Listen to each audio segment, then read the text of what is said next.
कोलकातार सिंजन नृत्यालय पक्षर गिरीश मंचठारे ओडिसी नृत्य उत्सव उद्घाटित हो जाइछि। ओडिसी नृत्य करू आलोक कानूनगो निर्देश में उत्सव आयोजन करा ओडिशा तथा पश्चिमबंगर बहु नृत्यशिल्पी नृत्य परिवेषण करते। एही अवसर नृत्य गुरु मानकु संबर्धित करा जायतिला।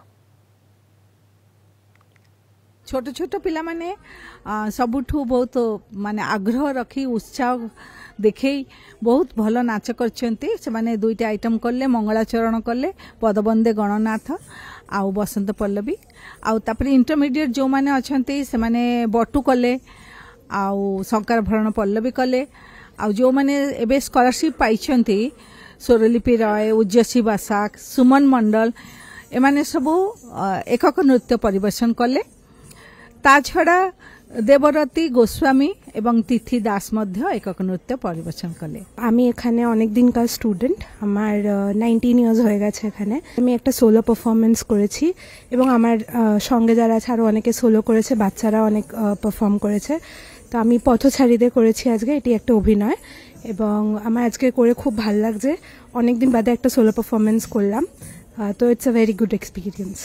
এই অনুষ্ঠান কলিকতার विभिन्न छात्र छात्री मानू ओडिसी नृत्य पारंगम करिबारे जो पारदर्शी देखिछंती ताहा प्रकृत रे गर्व करिबार विषय।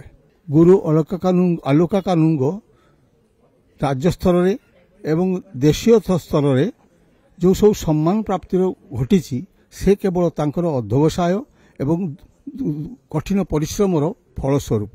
कहवाको गले गुरु आलोक कानूनगो आम ओडिया जगत रे तथा ओडिसी नृत्य तरफ गोटे किंवदंती पुरुष बा महिला हेबे।